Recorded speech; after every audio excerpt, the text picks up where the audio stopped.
Hey y'all, welcome back to SunshinehazeCo. I am AUJHA. This is going to be a quick video on the Aquarius full moon that we have coming up. This is going to be the fixed full moon of the summer, occurring in the middle of the summer season. This is a regular old moon. It's not a super moon. It's not an eclipse. It's not a micro moon. It is just a regular old full moon, okay, in Aquarius, all right? Speaking to what a full moon actually is, as far as what's happening with the planets goes, this is when the moon is in opposition to the sun. It appears in the sky fully illuminated. Energetically speaking, this is a time of gaining insight, illumination, clarity, release, healing, also heightened intuition, heightened spirituality, psychic gifts, all the things, all right? All right, what's next? Happening on August the 11th. Happy early birthday to my dad. Thinking about that. I just did the Leo video and I didn't realize that because I'm recording these ahead of time, I didn't realize that I'm uploading it before my mom's birthday. So happy late birthday to my mama, even though I'm gonna tell her happy birthday on her birthday, and happy early birthday to my dad because I like to give them shout outs. You know, they are Leos. They like to be shouted out, all the things. Okay, so this is happening on August 11th. I don't know what day that is. That is a Thursday. In 19 degrees, which I'll get into the numerology a little bit later on in the video. Overall energy, just kidding, real quick. Aquarius energy, innovative, intelligent. It's a sign of the collective. It's also an independent energy as well, okay? So the overall energy for this particular moon is gaining insight, illumination into what our restrictions are, whether we've placed them in our paths ourselves, or whether they have been put in the path to block us, or not necessarily with the intention to block us, but whether they have been placed by us or by other people or other things or other situations. This full moon brings us to a point to where we'll be getting some insight and some illumination into, okay, what are these restrictions, and also how to break free of them. Again, Aquarius is the sign associated with the energy of freedom. Also, with this moon comes the courage to kind of just do our own thing. There's this energy of breaking away from the status quo, so to speak, breaking away from what's expected of you and doing what you actually want to do, putting work towards the things that you want to actually see play out in your life, as opposed to the things that people think should be playing out for you.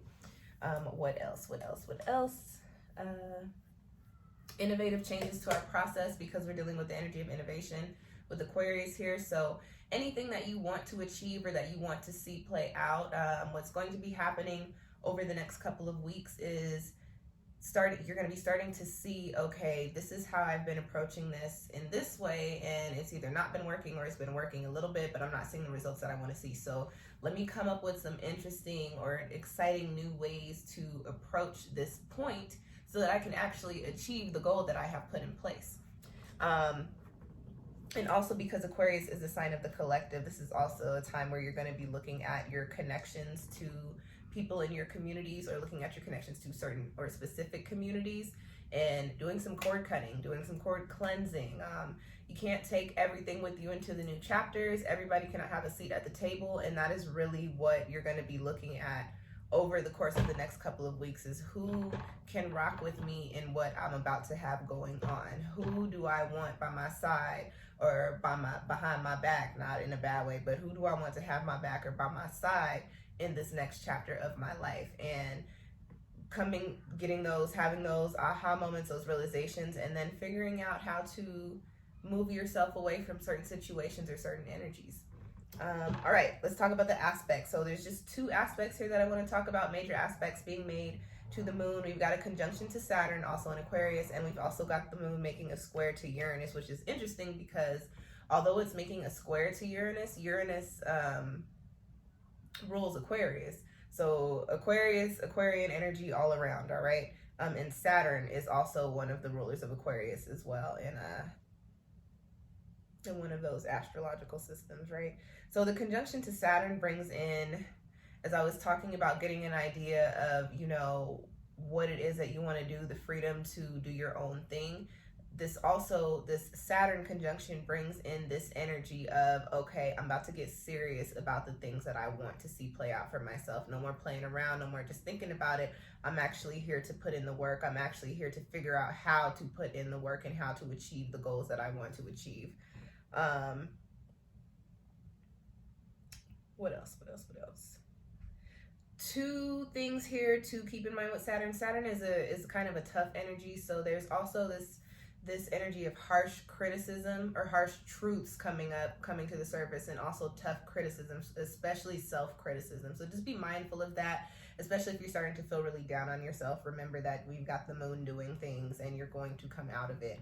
The square to Uranus.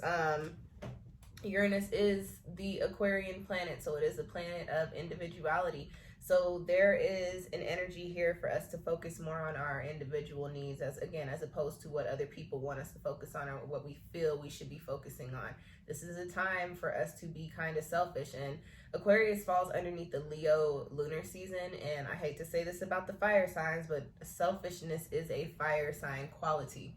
So tap into the selfishness, and it's not always a negative thing. Tap into the selfishness of the Leo lunar season and also of this this particular aspect, and focus on your needs and your goals and your dreams and your desires. Okay.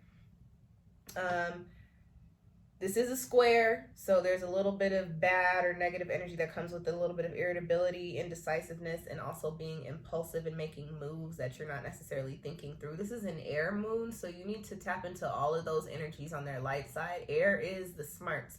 Tap into those energies. Air is logic. Tap into the logic. Tap into the smarts, and make sure that you were thinking things through before you do them. All right. All right, let's get into the numerology. Happening on a 7-day in 22 degrees. Master number energy there. You guys know I love the master numbers. 22 is the master builder. And then 7 is the number that I consider the number of truth. It's the number of philosophy, of divination, of understanding, and epiphanies is how I like to look at that energy.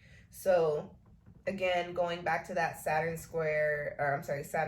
conjunct the full moon, we're getting real with ourselves with these numerical energies as well, and seeing what work needs to be done, and getting to it. Cultivation and clarity are the two keywords that I have for the numerology for this particular lunar transit. All right, so full moon rituals. Very simple. I like to keep it cute. I write my full moon rituals on a note card. I write out my intentions, and this is a time of release, not necessarily manifestation. So I start my intentions with clauses like I no longer, I don't need, I understand, I have clarity on, I let go of, I release, I am healing from, so on and so forth. I read them out loud. I typically hold stones that are associated with the zodiac energy of the moon, or the sign that the moon is in, and I will read them out loud, and then I will burn them up. Your words and your thoughts have the power to manifest physically, so I speak them into existence. Don't light your houses on fire and call it my fault. Be careful when you're burning your intentions. Stones, crystals that you can use are aquamarine, amethyst, indigo, or quartz. You can look up some more on the internet. I also like to write in the colors or use that color index card or paper. And so for Aquarius, you want to go with different shades of blue, typically like lighter blues, teals, and turquoises. All right. And smells. This is an air element moon, so I like to light incense that correspond with the element's energy. So I will light fresh smelling incense, like linen. That's one of my favorite scents, like a linen fragrance or a cotton fragrance, and burn those while I do my intentions.